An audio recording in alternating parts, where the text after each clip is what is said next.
Olá, uma ótima tarde para você. Nessa tarde chuvosa de terça-feira, o nosso assunto aqui é saúde bucal.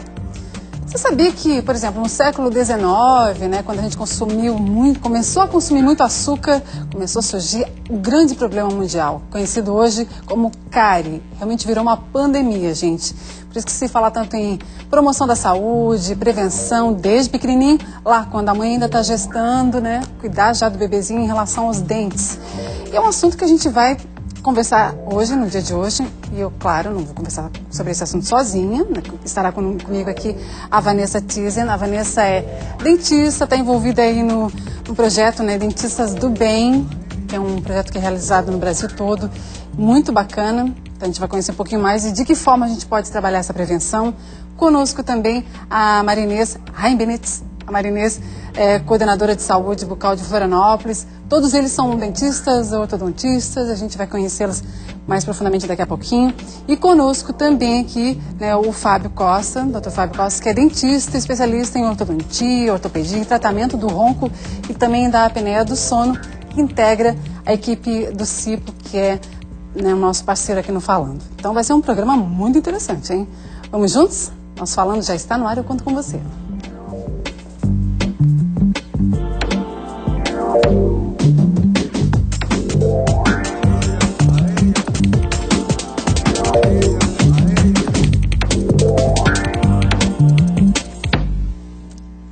Então, uma boa tarde agora coletiva a todos, gente, obrigada. Todos os doutores aqui, a gente está falando de dentista, né, Marinês? A gente está falando que é doutor sim, porque até a Vanessa comentou que doutor cuida, é isso? Doutor é aquele que cuida, que cura, né? Então, como a gente está lá sempre batalhando para conservar muito antes do que ter que depois tratar ou curar, eu acho que é isso aí. Nosso papel hoje é cuidar dos dentes da população. Na introdução, eu comentei a respeito lá do açúcar, isso, né, no comecinho do século XIX, final do século XVIII, começou aquela exportação toda. Como é que era mesmo o dente do brasileiro ou do mundo, né, das pessoas do mundo em relação ao consumo excessivo de açúcar industrializado? A gente tinha uns dentes assim mais saudáveis? Estudos mostram pra gente que a população anteriormente ao uso exagerado, né, que a gente pode dizer que hoje a gente tem um uso exagerado de alimentos refinados, a condição bucal ela era melhor, né, em termos principalmente de destruição da estrutura dentária. Porque a cárie, para ela ocorrer, precisa necessariamente haver condições na boca, dentro da nossa boca, para que ela exista e para que ela destrua os dentes. Então precisamos ter o dente, óbvio, que ele só ataca o dente. A gente tem que ter lá dentro a bactéria, que é o Streptococcus mutans, que a gente fala, como eu sou odontopediatra, a gente fala o bichinho da cárie, né? Que tá ali, depois a gente vai ver o bichinho. Isso, que a Vanessa depois tem uns modelinhos bem legais para mostrar pra gente. E precisa ter o açúcar, né? Que é a sacarose principalmente. Então, enquanto não havia tanta sacarose na nossa dieta, historicamente... Que era mais proteína, mais carne e tal, isso, né? Mais fibras, mais frutas, né? Então, a gente conseguia ter uma condição bucal um pouco menor. Quando começa o consumo exagerado dos alimentos refinados, então começa a haver mais destruição dentária por conta da cárie dentária. E aí começam os outros problemas que vêm na esteira disso também, né? Nossa, são muitos, né? Muitos. Mas, por exemplo, doutor Fábio, há um probleminha que também pode acometer uma pessoa que tem problemas bucais, é o sono, né? A gente estava conversando. Exato. Uma apneia. Tem gente que faz essa relação ou não? Né? Nem desconhece, né? Nem conhece que tem um link ali. Isso. Na verdade, hoje em dia... Tem se falado, muitos programas de televisão têm também trazido isso à tona, né, mostrado que um tratamento começa com um médico especialista em sono, né, e um dos tratamentos proposto ao paciente é o aparelho através para cura, né, ou para o tratamento, não para cura, mas para o tratamento do ronco e da apneia do sono com aparelhos intraorais, né. Então, que é um ortodontista, um dentista que trabalha ou é um especialista em ronco e apneia? Existe hoje não uma especialidade na odontologia do sono, mas existe um estudo na odontologia do sono. Não é reconhecida como uma especialidade pelo conselho ainda, né? Tá. Mas são dentistas que trabalham... Mas ajuda bastante. Ajuda bastante, né? Lógico. Dentistas que trabalham com aparelhos. Aparelhos são aparelhos móveis, esse tipo de aparelho, na grande maioria, são aparelhos que projetam a mandíbula para frente, facilitando a passagem de ar pelas vias aéreas, né? E aí a pessoa, mas ela tem determinado tempo para usar esse aparelho? Ou ele usa para dormir esse aparelho, né? É para sempre? É como se fosse um óculos, né? Enquanto ele usa o óculos, ele está enxergando bem, né? Enquanto ele usa o aparelho, ele também consegue dormir melhor, né? É claro que o tratamento não se resume somente no uso do aparelho, né? Certo. Como a dieta já foi citada anteriormente, a alimentação, né? Geralmente esses pacientes que apresentam o ronco primário ou a síndrome da apneia de sono, são pacientes que têm sobrepeso, né? Ou estão num quadro de obesidade. Isso também precisa ser tratado, né?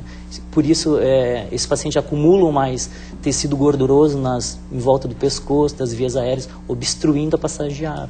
E aí não dorme bem, a mulher reclama ou compromete a família toda, né? Então, socialmente, esse paciente passa a ter um problema também, né?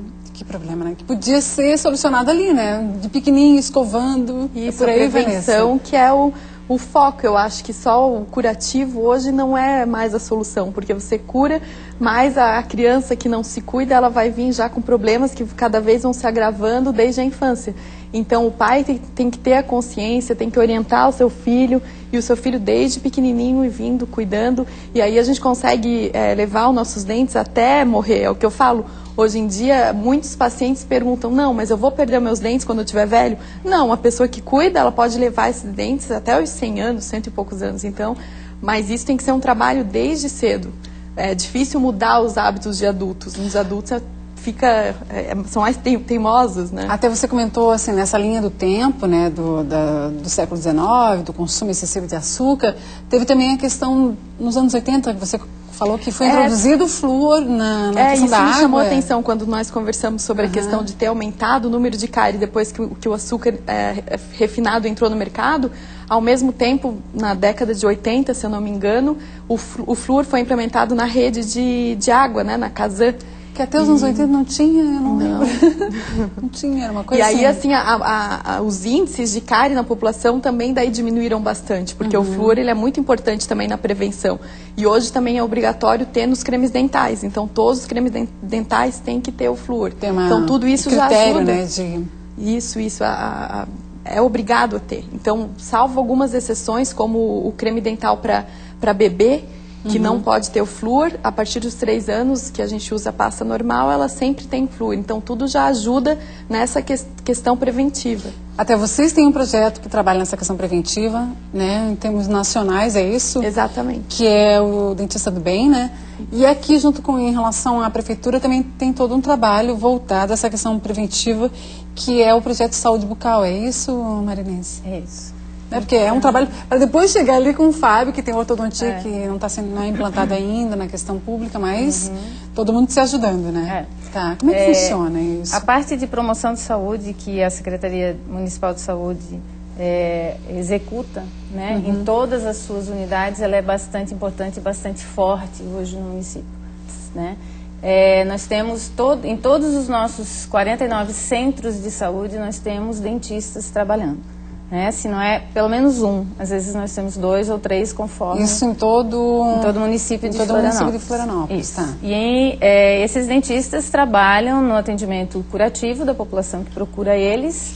O atendimento nas unidades de saúde é feito pela população que esse centro de saúde atende, que a gente chama de população adscrita. Então, uma determinada população é atendida por um determinado centro de saúde que ela procura. Mais ou menos como postos de saúde, assim? Eu falo centros de saúde porque é a nomenclatura correta, mas é conhecido como posto de saúde, às vezes até postinho. Mas eu brigo muito com a história do postinho, porque a gente não tem posto de saúde. Posto de saúde é uma unidade bem pequenininha, bem acanhadinha, né? Centro de saúde tem atendimento médico, odontológico, de enfermagem. Então, hoje em Florianópolis, a gente só tem centros de saúde e depois unidades mais complexas, como são as policlínicas, as unidades de pronto atendimento e os centros de especialidades odontológicas. Então, tem os centros clínicos, né? Os centros de saúde, tem as unidades de pronto atendimento, as UPAs e os centros de especialidades odontológicas, que são os CELs. Isso, que a gente chama CEL.